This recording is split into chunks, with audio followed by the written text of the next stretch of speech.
Guys, Dr. Justin Marcagiani here. Today we're going to be talking about probiotic intolerance. Can probiotics create fatigue, brain fog, mood issues, energy level drops? We're going to go into the root causes of why that may be happening. So really excited to dive into that topic today with you guys. So out of the gate here, we have our introduction. Let me just kind of go over that. What are probiotics? Let me just make sense of that here for you guys right now so it makes total sense. So probiotics are beneficial bacteria. These are going to be bifidobacter. This can be lactobacillus. These could be good, healthy species of bacteria that are going to help your immune system that we need for good overall health. So again, bifidobacter and lactobacillus have different subspecies, whether it's plantaris, lactis, infantis, acidophilus. These are going to help with synthesizing nutrients. They're going to help with digestion. They're going to help with overall immune function. They're going to help with gut permeability. So you're going to see lots of good improvements in your health, in digestion, in mood, in energy with good healthy gut function. Also, inflammation in the gut's bidirectional. So if we have inflammation outside the body, that can cause actual gut stress and gut permeability. And also dysbiosis or an imbalance in a lot of the bad stuff in the gut can also create inflammation outside of the gut. And this is part of the reason why you may seem brain foggy or fatigue or lethargic, and that may cause mood and energy problems. That's a big one. Now, the gut-brain connection, kind of like I talked about earlier, there's this gut-brain connection, right? So the bacteria in the gut have a major influence on brain function. A lot of times when we have inflammation in the gut, that creates inflammation. That inflammation can go up to the brain and hit the astrocytes, which are the blood-brain barrier, and that can create permeability in that blood-brain barrier, which can activate those microglial cells and create brain fog, mood issues, cognitive issues, memory issues, and so forth. So there's definitely that gut-brain connection. Plus, we always have that kind of gut feeling, if you will, where the enteric nervous system has just as many neurons and more than the entire spinal column. So we know there's a lot of nerves in that intestinal tract, and the microbiome there plays a major role. And so if you are chronically stressed in your gut intestinally, inflammation-wise, it's possible that's going to activate the enteric nervous system, thus activating the fight or flight response, thus keeping you in a stressed out state, impacting DHEA levels, anabolic hormones, and essentially pushing your hormones to be in a more cortisol stressed out state. Very important there. Now, die-off reaction is a big deal. So die-off, when we start to crowd out a lot of the bugs in the gut, we come in there with high levels of lactobacillus acidophilus, plantarum, casei, paracasei, infantis, different bifidobacteria levels. If there's a lot of bad bacteria there, it's like you're crowding them out. It's like you got a bunch of people in a room already, and you're putting more people in there.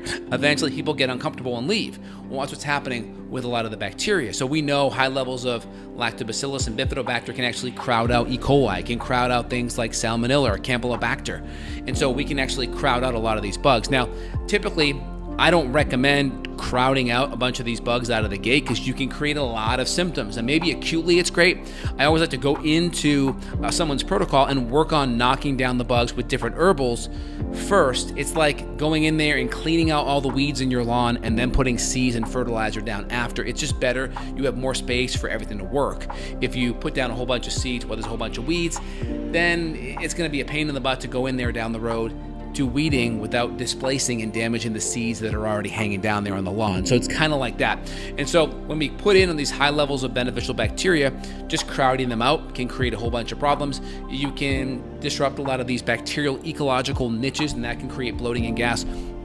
Also, just if the bacteria is really bad, you have this probiotic intolerance already, and this is going to potentially create mood issues, energy issues, disrupt motility, cause diarrhea. That can imbalance electrolytes and hydration as well. So it's important to think about this holistically. Now, when we do die-off, when we have die-off issues, using some binders, using ginger, some bentonite clay, activated charcoal can be helpful, but ideally, you want to come in there having cleaned up some of the microbiome with just some of the diet changes and digestive changes, then come in there with ideally good anti-inflammatory soothing support, good digestion, good motility, do some cleansing and cleaning of the specific microbes that are there, depending if it's H. pylori or yeast or bacteria or parasites, and then we come in on the backside.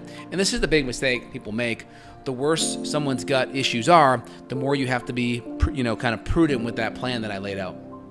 Now, there's going to be adjustment plans, as I talked about, adding these different things in. You can disrupt ecological niches. This can create a lot more problems. So I always recommend doing it in a very methodical fashion. change the diet first. Get the microbes adjusted. Start starving out some of the bugs by making your diet better, anti-inflammatory, lower fermentable, better digestion, better nutrients.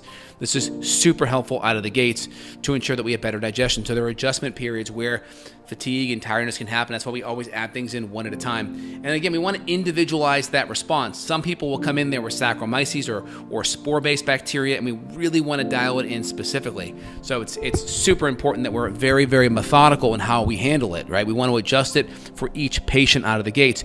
And it depends. If we have H. pylori issues, if we have just generalized SIBO imbalances like Citrobacter and Klebsiella, and different imbalances in our Bacteroides and Firmicutes, or if we have Campylobacter or parasites or Candida overgrowth, all of these things are going to change the recommendations and change the protocol. So it's important we really individualize the approach out of the gates here, guys.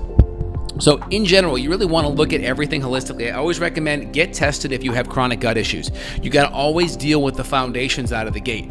Again, the more deep the issues, the more entrenched these issues are, the more we have to start with a solid foundation. And again, sometimes certain foods that are on the fermentable side can throw you off. And sometimes coming in there and throwing good, healthy Bifidobacter and Lactobacillus bacteria in there can sometimes throw you off. And it can create this brain fog issue, these mood issues, these energy issues. And again, inflammation in the gut can cognitively impact the adrenals and impact energy.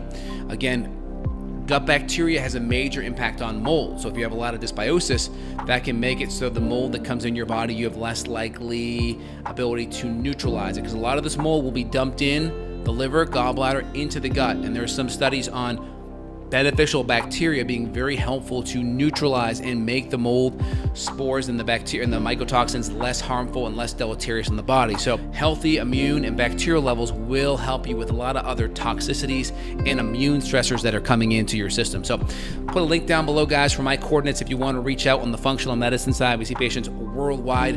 If you need that support here, we create customized protocols and get tests going and really get a good comprehensive plan of what's happening under the hood.